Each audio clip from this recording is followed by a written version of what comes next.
Hello Internet, Gino, aka That Pinguino here again with another deep look. This time I'm going to be taking a look at Final Fantasy IX for the PlayStation 1, and that is going to be a continuation of my speedrun prep for the Giantbomb Community Endurance Run. So if you do not remember, the Giantbomb Community Endurance Run runs from Friday, April 10th through Sunday, April 12th, and we are going to be raising money for Pencils of Promise, a lovely charity that helps build schools, train teachers, and send kids to school in developing nations. So you can find the link to our donation page on giantbomb.com. You can donate money. There will be a whole bunch of prizes. You can name Final Fantasy IX characters, whatever you want. A whole bunch of cool stuff. You should check it out. So in this video in particular, I'm going to be changing it up a little bit and doing a little bit of a medley of Disc 1 moments where you might need some speedrun tips if you're going to be speedrunning Final Fantasy IX. So I'm going to be starting it with the battle with Black Waltz 2, which is one of the early bosses. It doesn't seem like there's a lot of things to know about the Black Waltz 2 battle, but surprisingly, there is a pretty major strategic thing that you need to know. So Black Waltz 2, when you get it to once you've dealt about 400 damage to it, in its AI, it is programmed to do one of two things: kill a character or cast Fyara.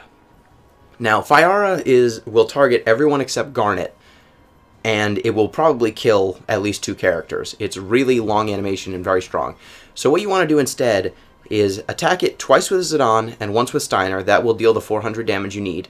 Zidane having the Mage Masher and Steiner having an Iron Sword and then using Fire Sword. So there's 2 attacks. After that, Black Waltz 2 will focus down a character.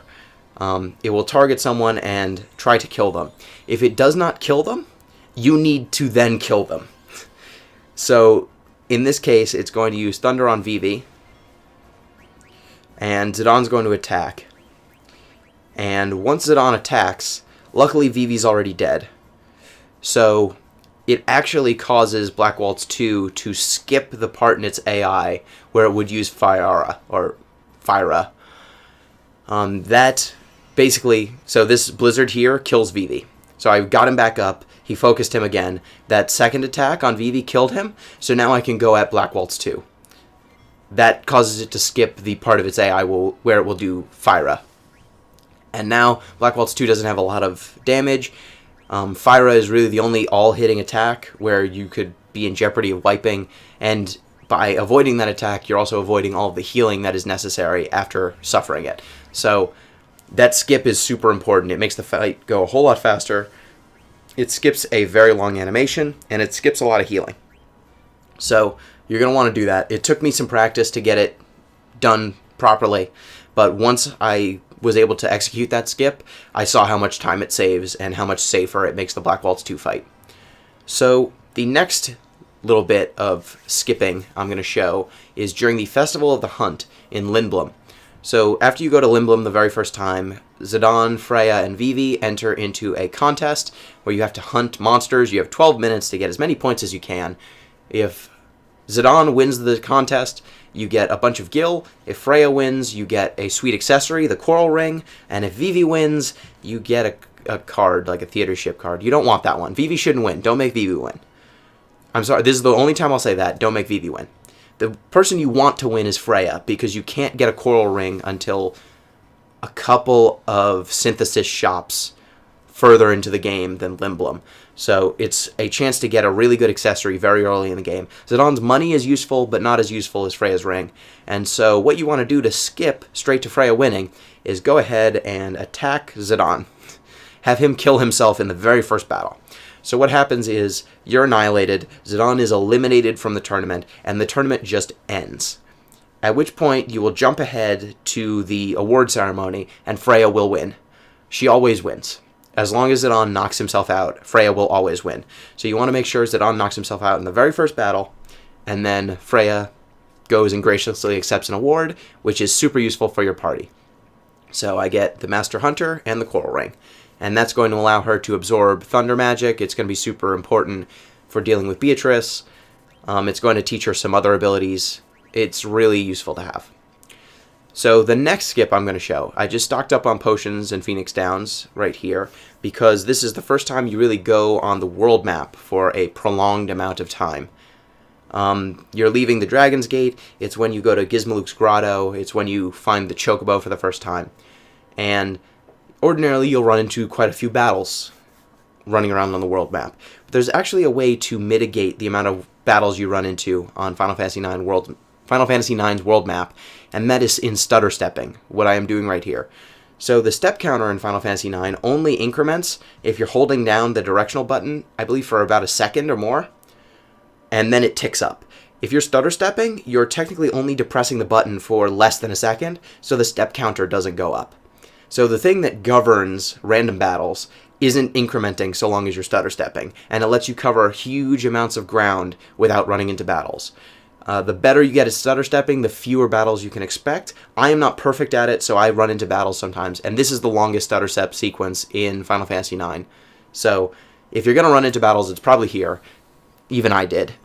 But that is better than the amount of random battles you would run into if you just tried to move normally. So anytime you don't have a Chocobo or something on the world map, you want to be stutter stepping and get practice, because hammering on the button is not... I find it less reliable than just getting a steady rhythm when I am constantly hitting at a certain rate. So now the last tip is going to be for Gizmaluke. Gizmaluke is one of the strongest bosses you're going to fight in Disc 1. It's one of the bosses most likely to kill you. So the important thing about fighting Gizmaluke is making this battle safe, because Gizmaluke is very fast. It has a strong physical attack called Crash that can easily kill one character. It has a very strong magic attack in water that can easily kill one character or hit your entire party and put them all in low health. And then if it uses it twice in a row, you're just kind of screwed. So what you're going to want to do is use a tent on Gizmaluke. So tents in Final Fantasy IX, unlike in other Final Fantasy games, you can actually use them in battle. They will fully heal the character that you use that tent on. However, there's a chance that the character in the tent will get bitten by a snake. It's a weird mechanic, but in Final Fantasy IX, if you use tents, they can actually be used offensively. So if you use them restoratively, sometimes you'll screw over your own party member, but in this case, I hit Gizmaluke with the tent, and he's bitten by a silence, darkness, and poison snake. So what that does, Gizmaluke is immune to poison, so the poison won't matter, but now it's silenced and blinded, which means that it's going to hit a lot less frequently on its physical attack, and it can no longer use its most powerful magic attack. So without water being an option, this battle becomes a whole lot safer. Gizmaluke's still very fast, its physical attack is surprisingly accurate even when blinded, but at least Gizmaluke can't wipe out your whole party, and the danger of you wiping in this battle becomes virtually none. As long as you are intelligently using Vivi or Freya to heal, and Zidane is the primary damage dealer, you shouldn't have too much trouble killing Gizmaluke and worrying about getting knocked out by him. So I actually made a mistake earlier in this fight. I had Vivi cast Thunder. There is still an ability that Gizmaluke can do when it's blinded and silenced. So I'm going to use Thunder again, and I'll show you what not to do. Turns out Vivi doesn't do a whole lot of damage, even if you're using Thunder, which is, I think it's elementally strong against Gizmaluke, so 114 damage, not very useful, but it causes Gizmaluke to sometimes use Silent Voice, which is a counterattack that silences the character who he's targeting. So that counterattack, you can see the animation takes a little while. It'll silence Vivi, so effectively rendering him useless for the rest of the fight offensively, but you don't want to incur that counterattack animation, so don't even bother attacking with Vivi. Zidane's going to be your damage dealer. Freya occasionally will get an attack in. Just make sure that you are staying safe and stopping your party members from getting knocked out. And so, that is how you beat Gizmaluke. Now it's just a matter of course. It'll take a little while because he has a bunch of HP. So, I hope you enjoyed this medley of speedrun tips for Final Fantasy IX. I'm going to try and keep my Final Fantasy IX speedrun videos in this format going forward, just because there are so many little tips that are necessary, and as you go further, there are things like equipping and purchasing items that become increasingly important. So I'll be sure to try and cover a lot of them instead of hyper-focusing on one. So I hope you enjoyed this video. If you did, let me know. If you like these videos I'm putting out, please like and subscribe to my channel. And till next time, peace!